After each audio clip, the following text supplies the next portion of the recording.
welcome to another week of Smash Up, and it is a very special week indeed, and not just because we have a brand new character reveal.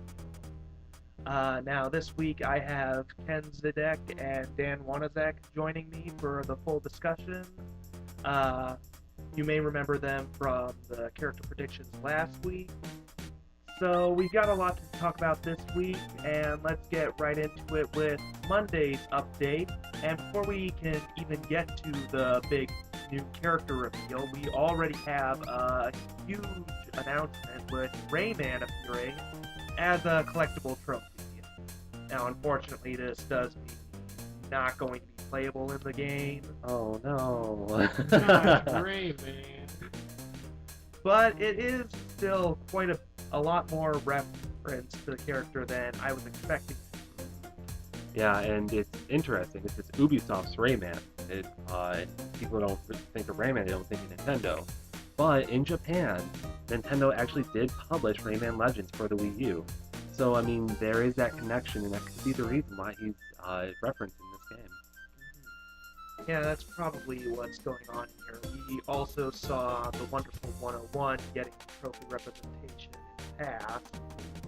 So, third-party games being published by Nintendo, certainly not news to see getting at least this kind of passing reference in the new Smash game. Right.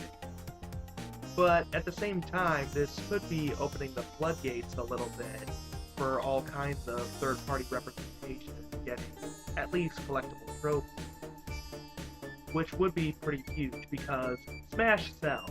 Smash sells not just itself, but everything connected to it. Mm-hmm. Even just a single collectible trophy is an incredible amount of recognition. Yeah, good PR. Like, hey, I was in Smash Brothers. Really? Well, trophy. Oh. Yeah, no, that's the reason why we got Fire Emblem in the West, is because Marth was in Smash Bros. Melee, and that's the whole reason why people in North America got Fire Emblem.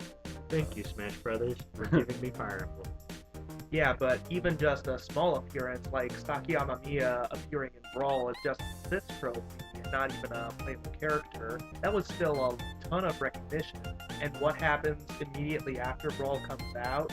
They announce a direct sequel to Sin and Punishment, the game he started. Yeah. And it even got an international release, whereas the original was just a Japanese exclusive. Well, to be fair, before Brawl came out, the original did come out for the Wii.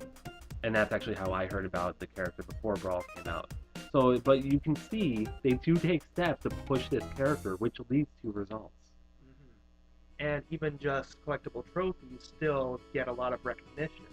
Like just the amount of collectible trophies in Melee got people really interested in a lot of obscure Nintendo characters that were referenced there. Right, that's the first time I heard about Animal Crossing and that weird game with the giant yellow giant. So. Yeah, Doshin. Mm-hmm. Yeah, so even though it's not the ideal, which would be a playable slot on the roster, it is still quite an achievement, and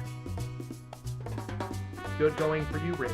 Yeah, you know what? For a traditionally non-Nintendo character, you did wonderful. Way to go, Rayman. Now we can hit the rat. Oh, please, no, not the rabbit. No, no, no, no. No rabbit. None of that. I won't have none of that. I agree. Okay, well, moving on to the actual big character reveal. And now, last time we were all thinking it was going to end up being Shulk from Xenoblade Chronicles, but it turns out we were wrong. In fact, it was a character we didn't actually outwardly state. I did say I was thinking we were going to get our Fire Emblem Awakening rep, which we certainly did, and the character we got is Robin, the player avatar character from Fire Emblem Awakening. And don't forget about Lucina. Yeah, forget about this unit. Yes, along with Robin being revealed as a brand new character, Lucina was also announced for the roster as a hard clone of Marth, and also Captain Falcon is also making a return. So 3 more characters have been officially added to the roster.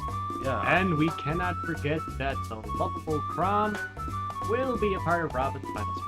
Yes, Crom has officially been disconfirmed, which means that the Gematsu loop, which many were taking its gospel at this point, is now well and truly dead. Which I'm very glad that because it's exciting now. It could be any new character, and I just I'm excited to see now character updates because last week we were like, oh yeah, it's gonna be Shulk, and if it was Shulk, I'd be like, oh yeah, it's Shulk. I knew it. Whatever, I'm just sipping my tea, being bored. But no, now I'm excited, and now I really want to see who's next. Yes, we are finally back to just being in the Wild West of possibilities. Anything can happen now, and it's just very exciting to see, like, we are back to just wild speculation, which I'm very glad about because, like, things were really starting to look kind of set in stone. Right. Like, it looked like we knew where the game was going, where everything was going to end up, and like it was basically all said and done. And I was actually starting to think of retiring the character prediction series, but now Nope. everything has changed. And Oh boy, but no, I'm really glad to see both these characters. Robin, I'm really glad to see, for lack of a better term, a red mage. You have sword and magic. Fantastic design. Love the character. Lucina, I'm glad to see her. I'm very glad to see it. I'm just super glad that the Fire Emblem Awakening is finally getting some love. Like, when Ike was revealed, I was like, huh. And glad that Ike was back, but it's like I thought Braum was going to take over Ike's position, and that Ike was going to go the same way that Roy did. But now that we have both Lucina and Robin, we have a whole floodgate of 4 playable Fire Emblem characters. no, Kron is not playable. Crom. He's about as playable as Toad. Yeah. I love playing as Toad. I love being yeah. Punching bag for Smash. Yes. The sandbag. Yes. Make the sandbag a playable character. Yup.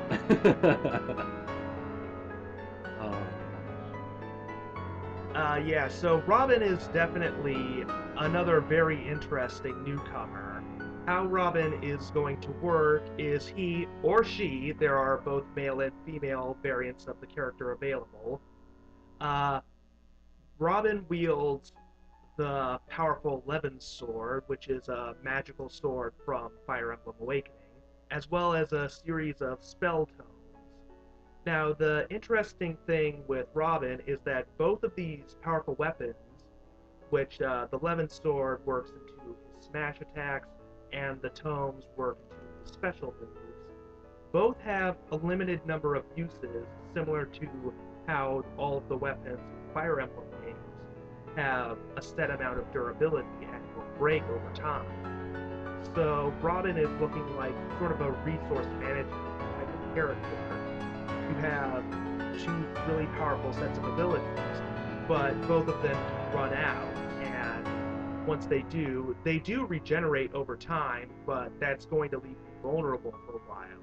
And I love that about him. How he's able to cycle through all the classic spells from Thorin to Nosferatu, which looks especially fun, as well as being able to use not only the Levin sword, but also the classic bronze sword. True, being a little bit weaker, but it's always there as a backup whenever you run out of the Levin sword.